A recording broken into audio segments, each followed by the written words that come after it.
कृष्णायन में श्री भगवान कहते हैं, पीरियजन स्थान में एक जड नामक ब्राह्मण था जो कौशिक वंश में उत्पन्न हुआ था। उसने अपना जाति धर्म छोड़कर बनिए की वृत्ति में मन लगाया। उसे प्राय स्त्रियों के साथ व्यभिचार करने का व्यसन पड़ गया था।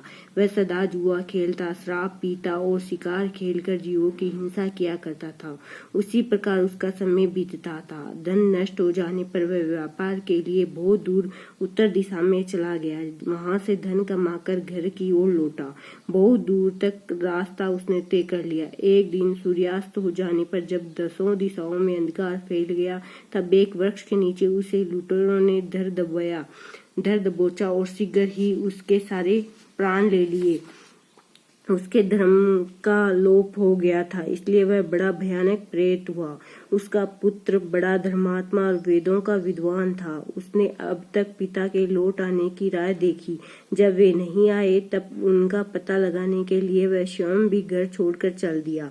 वह प्रतिदिन खोज करता, मगर राहगीरों से पूछने पर भी उसे उनका कुछ समाचार नहीं मिलता था। तदंतर एक दिन एक मनुष्य से उसकी भेंट हुई जो उसके पिता का सहायक था। उसने सारा हाल जानकर उसने पिता की मृत्यु पर बहुत सुख किया। वह बड़ा बुद्धिमान था। बहुत कुछ सोच विचार कर पिता का परलौकिक कर्म करने की इच्छा से आवश्यक सामग्री साथ ले उसने काशी जाने का विचार किया। मार्ग में 7-8 मुकाम डालकर वह 9वें दिन उसी वृक्ष के नीचे पहुंचा जहां इसके पिता मारे गए थे। उस स्थान पर उसने संध्योपासना की और गीता के 3रे अध्याय का पाठ किया। इसी समय आकाश में बड़ी भयानक आवाज हुई। उसने अपने पिता को भयंकर आकाश में देखा। फिर तुरंत ही अपने सामने आकाश में उसे एक सुंदर विमान दिखाई दिया जो महान तेज से व्याप्त था। उसमें अनेकों क्षुद्र घंटिकाएं लगी थी। उसके तेज से समस्त दिशाएं अलौकिक हो रही थी। यह दृश्य देखकर उसके चित्त की व्यग्रता दूर हो गई। उसने विमान पर अपने पिता को दिव्य रूप धारण किए विराजमान देखा। उनके शरीर पर पीताम्बर शोभा पा रहा था और मुनिजन उनकी स्तुति कर रहे थे। उन्हें देखते ही पुत्र ने प्रणाम किया। तब पिता ने भी उसे आशीर्वाद दिया। तत्पश्चात उसने पिता से यह सारा वृतांत पूछा। उसके उत्तर में पिता ने सब बातें बताकर इस प्रकार कहना आरंभ किया। बेटा, देववश मेरे निकट गीता के 3रे अध्याय का पाठ करके तुमने इस शरीर द्वारा किए हुए बुरे कर्म छुड़ा दिए। अतः अब घर लौट जाओ, क्योंकि जिसके लिए तुम काशी जा रहे थे वह प्रयोजन इस समय 3रे अध्याय के पाठ से ही सिद्ध हो गया है।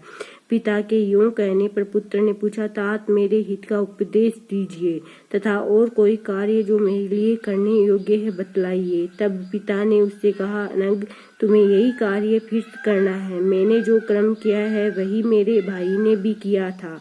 इससे वे घोर नरक में पड़े हैं। उनका भी तुम्हें उद्धार करना चाहिए तथा मेरे कुल के और भी जितने लोग नरक में पड़े हैं उन सब का भी तुम्हारे द्वारा उद्धार होना चाहिए। यही मेरा मनोरथ है। बेटा, जिस साधन के द्वारा तुमने मुझे संकट से छुड़ाया है उसी का अनुष्ठान औरों के लिए भी करना उचित है। उसका अनुष्ठान करके उससे होने वाले पुण्य उन नारकी जीवों को संकल्प करके दो।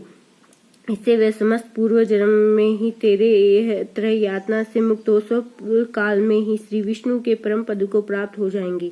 पिता का यह संदेश सुनकर पुत्र ने कहा, तात, यदि ऐसी बात है और आपकी भी ऐसी रुचि है तो मैं समस्त नारकी जीवों को नरक से उद्धार कर दूंगा। यह सुनकर उसके पिता बोले, बेटा, एवमस्तु, तुम्हारा कल्याण हो। मेरा अत्यंत प्रिय कार्य संपन्न हो गया। इस प्रकार पुत्र को आश्वासन देकर उसके पिता भगवान विष्णु के परम धाम को चले गए। तत्पश्चात वह भी लौट कर जनस्थान में आया और परम सुंदर भगवान श्री कृष्ण के मंदिर में उनके समक्ष बैठकर पिता के आदेश अनुसार गीता के 3रे अध्याय का पाठ करने लगा। उसने नारक के जीवों का उद्धार करने की इच्छा से गीता पाठ जनित सारा पुण्य संकल्प करके दे दिया। इसी बीच में भगवान विष्णु के दूत यातना भोगने नरक के जीवों को छुड़ाने के लिए यमराज के पास गए। यमराज ने नाना प्रकार के सत्कार से उनका पूजन किया और कुशल पूछी। वे बोले, धर्मराज, हम लोगों के लिए सब और आनंद ही आनंद है। इस प्रकार सत्कार करके पितरलोक के सम्राट परम बुद्धिमान यम ने विष्णु दूतों से यमलोक में आने का कारण पूछा। तब विष्णु दूतों ने कहा, यमराज से सैया पर शयन करने वाले भगवान विष्णु ने हम लोगों को आपके पास कुछ संदेश देने के लिए भेजा है। भगवान हम लोगों के मुख से आपकी कुशल पूछते हैं और यह आज्ञा देते हैं कि आप नरक में पड़े हुए समस्त प्राणियों को छोड़ दें। अमित तेजस्वी भगवान विष्णु का यह आदेश सुनकर यम ने मस्तक झुकाकर उस स्वीकार किया और मन ही मन कुछ सोचा। तत्पश्चात मंदोन्मत्त नारकी जीवों को नरक से मुक्त देखकर उनके साथ ही वे भगवान विष्णु के वास स्थान चले। यमराज श्रेष्ठ विमान के द्वारा जहाँ क्षीर सागर में है वहां जा पहुंचे। उसके भीतर कोटि कोटि सूर्यों के समान कांतिमान नील कमल के दल के समान श्याम सुंदर लोकनाथ जगत गुरु श्री हरि का उन्होंने दर्शन किया। भगवान का तेज उनकी सैया बने हुए शेष नाग के फणों की मणियों के प्रकाश से दुगना हो रहा था। वे आनंद युक्त दिखाई दे रहे थे। उनका हृदय प्रसन्नता से परिपूर्ण था। भगवती लक्ष्मी अपनी सरल चितवन से प्रेम पूर्वक उन्हें बार बार निहार रही थी। चारों ओर योगीजन भगवान की सेवा में खड़े थे। उन योगियों की आंखों के तारे धारणस्थ होने के कारण निश्चल प्रतीत होते थे। देवराज इंद्र अपने विरोधियों के परास्त करने के उद्देश्य से भगवान की स्तुति कर रहे थे। ब्रह्मा जी के मुख से निकले हुए वेदांत व्यास के मूर्तिमान होकर भगवान के गुणों का ज्ञान कर रहे थे। भगवान पूर्ण संतुष्ट होने के साथ ही समस्त योनियों की ओर से उदासीन प्रतीत होते थे। जीवों में से जिन्होंने योग साधना के द्वारा अधिक पुण्य प्राप्त किया उन सबको एक साथ ही वे कृपा दृष्टि से निहार रहे थे। भगवान अपने स्वरूप भूत अखिल चराचर जगत को आनंद पूर्ण दृष्टि से अमोदित कर रहे थे। शेषनाग की प्रभा से उदासित एवं सर्वत्र व्यापक दिव्य विग्रह धारण किए हुए नील कमल के सदृश श्याम वर्ण वाले श्री हरि ऐसे जान पड़ते थे मानो चांदनी से गिरा हुआ आकाश शोभित हो रहा हो। इस प्रकार भगवान की झांकी करके यमराज अपनी विशाल बुद्धि के द्वारा उनकी स्तुति करने लगे। यमराज बोले, संपूर्ण जगत का निर्माण करने वाले परमेश्वर, आपका अंतःकरण अत्यंत निर्मल है। आपके मुख से ही वेदों का प्रादुर्भाव हुआ है। आप ही विश्व स्वरूप और इसके विधायक ब्रह्मा हैं। आपको नमस्कार है। अपने बल और वेग के कारण जो अत्यंत दुर्गस्त प्रतीत होते हैं ऐसे दानवेंद्रों का अभिमान चूर्ण करने वाले भगवान विष्णु को मेरा नमस्कार है। पालने के समय में शरीर धारण करने वाले विश्व के आधारभूत सर्वव्यापी श्रीहरि को नमस्कार है। समस्त देवधारियों को पातक राशि को दूर करने वाले परमात्मा को प्रणाम है। जिनके ललाटवर्ती नेत्र के तनिक सा खुलने पर भी आग की लपटें निकलने लगती है, उन रुद्र रूपधारी आप परमेश्वर को प्रणाम है।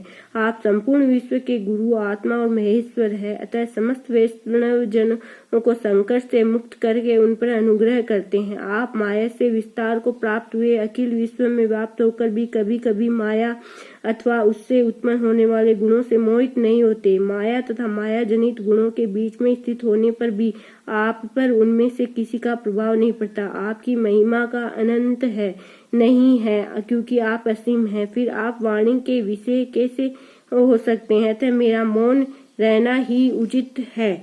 इस प्रकार स्तुति करके यमराज ने हाथ जोड़कर कहा, जगत गुरु, आपके आदेश से इन जीवों को गुण रहित होने पर भी मैंने छोड़ दिया। अब मेरे योग्य और जो कार्य है उसे बताइए। उनके यूं कहने पर भगवान मधुसूदन मेघ के समान गंभीर वाणी द्वारा मानो अमृत रस से सींचते बोले, हे धर्मराज, तुम सबके प्रति सम्मान भाव रखते हो, लोगों का पाप से उद्धार कर रहे हो। तुम पर देहधारियों का भार रखकर मैं निश्चिंत हूँ। अतः तुम अपना काम करो और अपने लोक को लौट जाओ। यूं कहकर भगवान अंतर्ध्यान हो गए। यमराज भी अपनी पुरी को लौट आए। तब वह ब्राह्मण अपनी जाति के और समस्त नरकी जीवों को नरक से उद्धार करके स्वयं भी श्रेष्ठ विमान द्वारा श्री विष्णु धाम को चला गया। जय श्री कृष्णाय नमः। ओम श्री कृष्णाय नमः।